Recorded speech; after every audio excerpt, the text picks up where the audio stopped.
Hi, welcome to our topic for week 10, Babe on the Billboard, Popular Culture's First Lady, where we're going to pick up some of the themes that we started to talk about last week, where we were looking at Eve in sci-fi, and really continue to examine the presence of the Bible's first woman in popular culture today, focusing on contemporary popular culture and in particular advertising and television. But before we begin to do that, it's really important that we have like a critical framework within which to situate the study of the Bible, the Garden of Eden story, and popular culture. So we're going to begin by trying to define what popular culture is and how it differs from any other kind of culture that we might have already engaged with in the course. So for this lecture, we're going to interact with a number of different ways of defining popular culture that have been put forward by a range of different scholars. We can't be extensive in our investigation, and we certainly can't be comprehensive or exhaustive, but I can give you some models for thinking about popular culture that can provide a basic set of tools for you to then go away and build on, should this be an area that interests you in particular. And really, it's going to help us to answer some of the questions that I've posed on the online lecture webpage, but also that I'm going to pose here, and namely, what does studying the Bible and Genesis in particular have to do with popular culture? And can we use popular culture to understand the story of Adam and Eve? Is it sensible enough? Is it serious enough? Is it rigorous enough? And is it scholarly enough to do that? Is the kind of question that students often raise when trying to work out whether it's appropriate for them to want to investigate biblical figures in popular culture. So in order to answer that kind of question, one of the best things to do is to try to get a grip of what popular culture is. As you'll see from this excerpt from Gordon Lynch's book, which is a text that he's written specifically about the Bible and popular culture, specifically about theology in popular culture, Lynch suggests that popular culture is very often defined by what it is not. So it begins by saying it's not high culture. So it's not the same as painting in the sense of paintings that you would see in galleries. It's not the same as sculpture. You wouldn't really use popular culture to describe classical music.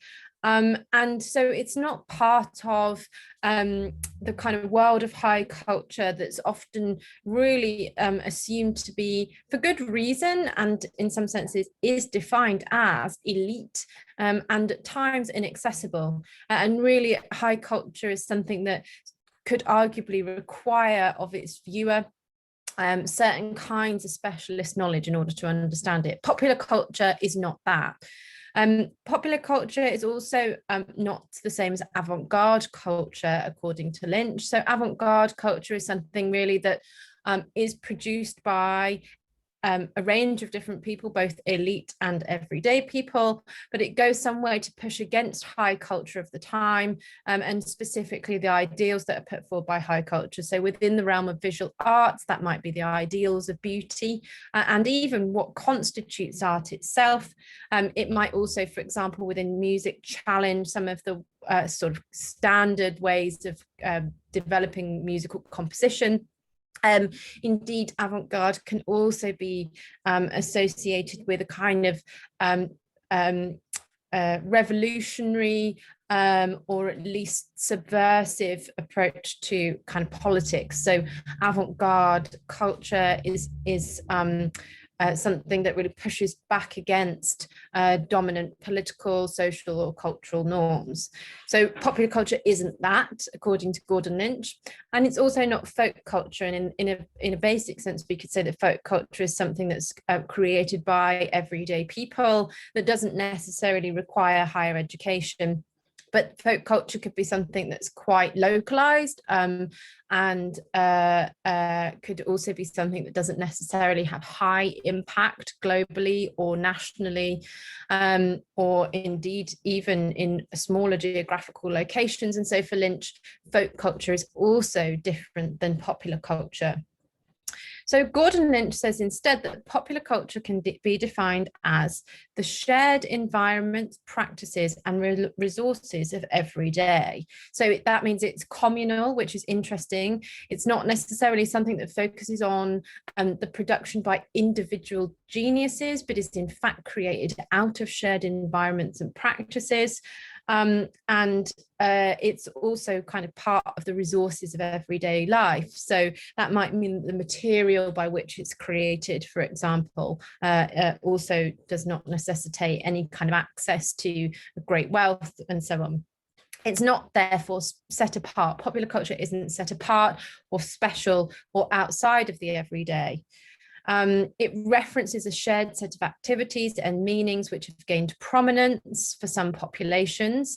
So that means that it doesn't require some kind of specialist knowledge in particular, but in fact kind of relies on a shared worldview and experience. But at the same time, it can differ in different localities. So, of course, Lynch recognises that popular culture, what constitutes popular culture, might differ according to differing populations. But what's really important is that it does so either as mass media, so something that we produce and disseminate widely and numerously, or through some other means of communication. So the fact that it's transferred and lots of people engage with it is crucial in Gordon Lynch's definition of popular culture. It's not just that it's produced and consumed by everyday people, but that it gets that is accessible and accessed by many different people. So let's carry on thinking about this a little bit further. How do we measure if something is popular? Do we measure it by numbers, as it might be indicated by the idea that popular culture is something that is produced by mass media? We could measure popularity by numbers. Beyonce is quite a good example of this, although I realise I might be dating myself slightly. Her work is part of popular culture because it sells really well.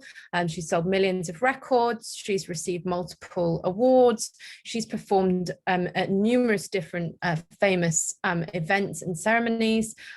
She has a strong internet presence in social media. It's not just within her own area that she's influential, i.e. music, but also DVDs and films about her are sold extensively. And alongside the sellout tours, she's also highly influential in other areas such as fashion. In fact, there are now even church services, Beyonce masses, which are influenced and really structured around Beyonce's music, showing how kind of powerful she is in the kind of in the sense of cultural capital. So we could say that Beyonce kind of epitomizes popular culture in some ways because of the way in which she has this kind of mass appeal, particularly in terms of figures, sales figures, etc. But if we are measuring popular culture on the basis of the number of sales, for example, its kind of presence throughout society, and we could have some limitations here because in some instances, high culture could still be included under that banner of popularity.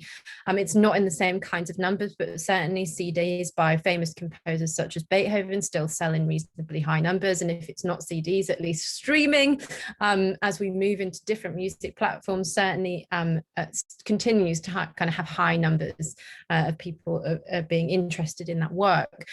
We could also turn to kind of blockbuster exhibitions, which have become more and more part of our cultural landscape in the last 10 to 15 years. So these are major art exhibitions which sell out weeks in advance, and indeed at times for the entirety of their opening. So we could say that popular culture, we need to problematize the idea that popular culture is something that we could define on the basis of numbers. As I've already mentioned, the other way that we could think about this is popularity by cultural value. So we could divide something in terms of popular culture that is not exclusive, that doesn't require a particular level of education, and therefore can appeal to a wide number of people in the way that still high massing high culture may not always be as accessible. One scholar whose work is really helpful in this and unpacking this issue a little bit further is John Story. Each of these works is on the reading list, online reading list, so you can go and find them. It's also on the end of the slides in the bibliography. So the first definition of popular culture that he provides is that it's widely favoured or well liked by many, as we've just explored. And he also raises that same kind of issue that I've just indicated, that looking at this only on the basis of numbers is not necessarily the most accurate or really nuanced way of thinking about popularity. The second way is that it's not high culture. So as I said, this is something which kind of sets popular culture against something like high culture, which is usually defined by its complexity. That which is difficult to understand is likely to be included amongst high culture. The distinctions between high and low culture also legitimate social difference. So this gives us a sense that popular culture, when read politically, could be representative of a wider range of people than high culture. So we could see the study of popular culture as a way of kind of democratizing the study of culture within the academy. Third is that it could be described as mass culture. So this could be read in a negative sense, i.e. that it's something that's hopelessly commercial, something that's produced on a high scale. And therefore it could be seen as a kind of culture that is formulaic and manipulative, i.e. that because popular culture is something that's mass produced, it loses any kind of essence of original kind of creativity and authenticity. That's one of the kind of big arguments that's been waged against, taking popular culture seriously, is that it doesn't have a kind of authentic expression because it's something that can just be created over and over and over again. So you might think about the distinction that one might want to make, and that many do, either in an academic or an unexamined way, between an original piece of art like the Mona Lisa that you might see in a gallery, and then the multiple different replications of that artwork as prints, as magnets, as tea towels, as all sorts of other things. And that move from that one single piece of artwork that's been viewed as a work of genius into a kind of multitudes of different mass-produced items suggests a kind of loss of authenticity, originality, and so on. So sometimes seeing mass culture as kind of this kind of hopelessly commercial aspect is kind of quite negative. On the other hand, it means that it's something that can be accessed by many people and does influence and touch the lives of many people in the way that some high culture doesn't. So in some ways, mass culture can threaten both high culture and folk culture in the way that it kind of takes things and reproduces them and perhaps reduces its power, but at the same time also represents something quite significant. The fourth way that you could think about defining popular culture is organic or authentic culture, a culture of the people and for the people. So this would be opposite to the previous definition. Popular culture should be distinguished from mass culture. It's something that actually represents, the everyday interests and indeed skills of creation of everyday people. The fifth idea is that popular culture could be seen not in both sedative, so ways can be seen in ways that kind of control and placate the masses. And it could also be seen as something that's subversive, that actually empowers and allows everyday people agency. This is really characterized by the work of Gramsci. He believed that the higher classes aims to win the consent of the subordinate group that it wishes to control through hegemony. This is a kind of power system which is imposed through the use of culture. So in Gramsci's reading of popular culture can create messages which the elites of society can use to control and placate the lower classes. It's a process working towards what Gramsci calls equilibrium, where we can see a kind of struggle between dominant classes and subordinate classes in their use of culture. On the flip side of the dominant classes' use of popular culture to kind of sedate the population and to encourage it to kind of follow the system that the elites view as preferable.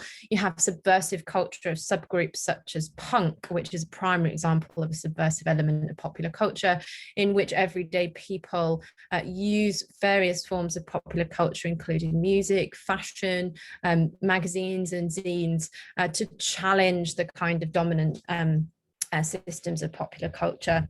And then finally, you have the model of postmodernism, which would promote the idea that there is no longer a separation between high and low culture, and that popular culture really is one and the same with high culture in a postmodern world. Whatever popular culture might be, John Story concludes, it is definitely a culture that emerged following industrialization and urbanization.